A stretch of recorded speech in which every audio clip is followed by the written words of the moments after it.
This is Global Health Tube.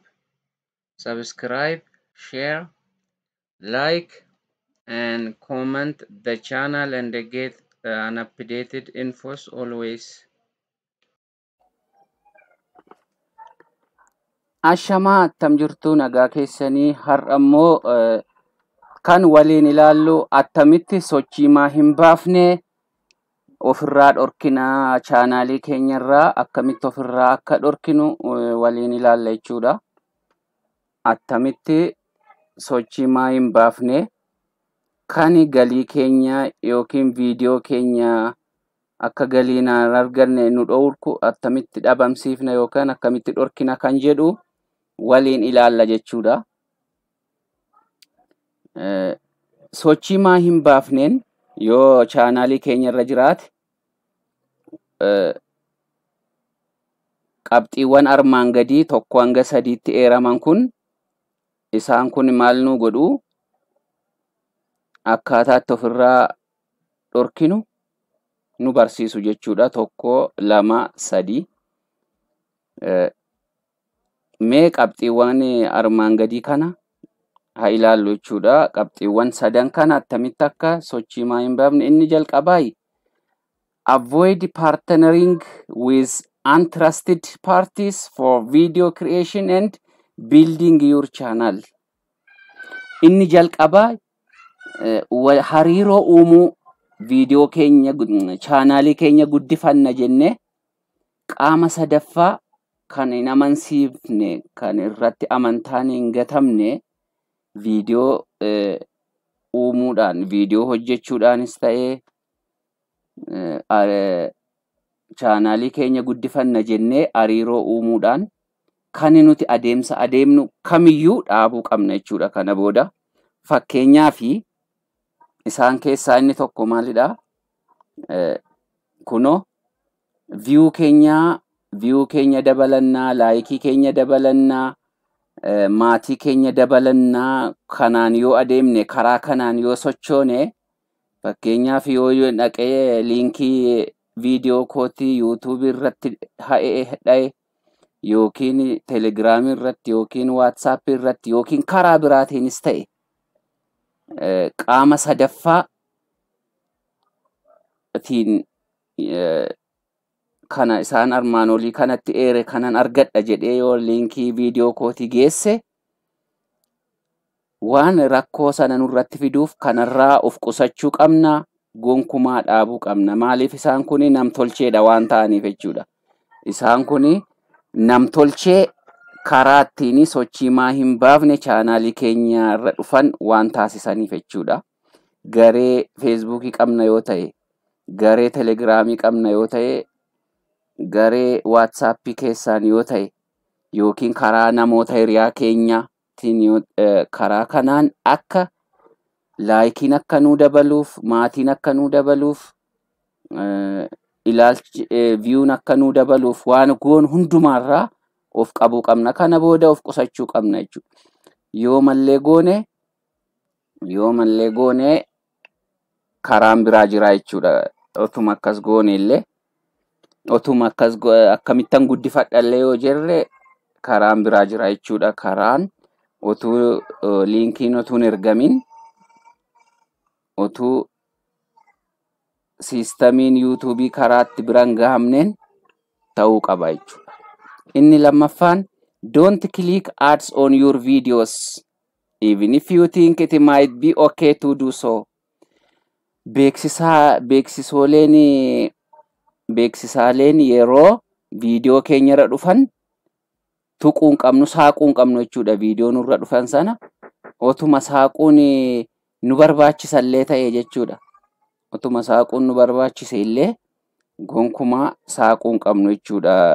Viidiyoo nurra dhufan saaqnee irra tuquun itti bu'uun gonkumaa nurraa hin eegamu, hin barbaachisu jechuudha. Kana booda sababiin isaa kunoo maal jedha?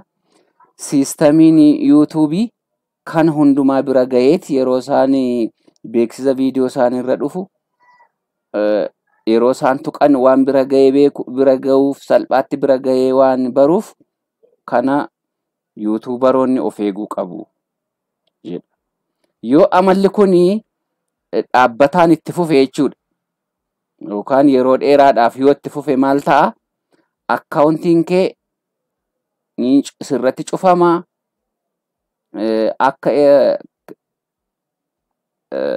kan akka warri beeksifatan suni warri viidiyoo sanaallee warri beeksan irratti beeksifatan illee akka isaan bira akkaawuntiin keenya hin geenye yuutuubarummaa keessaallee akka haqamnu nu godhaa jechuudha. Akkaawuntii keenyallee akka haqu akka nurratti cufu nu taasisa jechuudha. Yoo nuti waan kanarraa of qusachuu dhiifne viidiyoo ofirratti banne beeksisa nurra dhufu qobaatti saaqnee ilaalla qobaatti saaqnee taphachiifna yoo ta'e jechuudha. Never encourage anyone to click your ads to help you earn more, even if it is for a good or charitable cause. Inni sadaffaan kun maal jechuudha? Eenyumaan akka isaan viidiyoo kee irraatii beeksisa siif ilaalan eenyumaan akka kakaasuun qabne kakaasuun sirra hin jiru.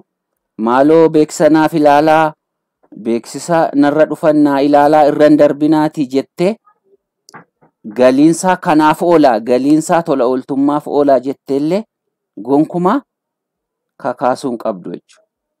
Yooma galiin asirraa argamu tola ooltummaadhaaf waan gaariidhaaf ooshinallee yoo ta'e gonkumaa akka namni kamiyyuu hiriyaan keenyas ta'e maatiin keenyas ta'e namoota hariiroo waliin qabnu hordoftoonni keenyallee akka isaan beeksisa ilaalan gonkumaa beeksisa akka nuuf ilaalan itti himuun qabnu kakaasuun qabnu jajjabeessuun qabnu isaan fedhii isaaniitiin yoo nu ilaalan nuufa ilaalan malee nuti gonkumaa kaasuun qabnu jechuudha.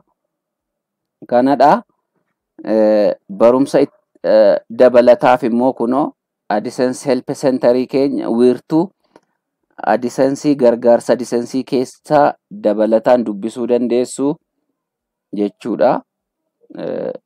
Har'a kanan isiniif kennu itti dabalataan immoo jechuudha. Itti dabalataan immoo baruudhaaf yoo barbaaddan kunoo itti dabalataa fi waan rakkoolee adda addaa baruu yoo barbaaddan isaan kana fake engagement policy kana dubbisuu qabdu seera kana jechuudha. Spam deception practices and scam policies seerota kana saaqxanii dubbistanii hubachuu dandeessu. Definition of invalid traffic kana isan viidiyoo jalqabaa isinii hojjedha jechuudha. Kuni waa'ee ibsa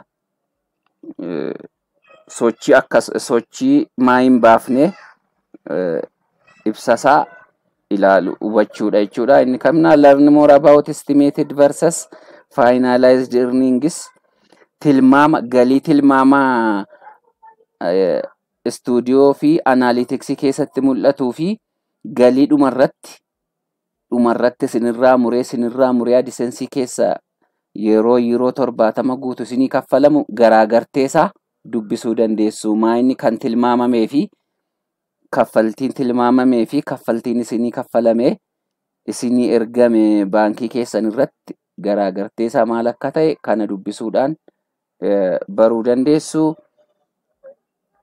Har'aa fi asuma irratti goolamna jechuudha. Horaa bulaa nagaan viidiyoo itti aanuun walitti deebina isiniin jedha.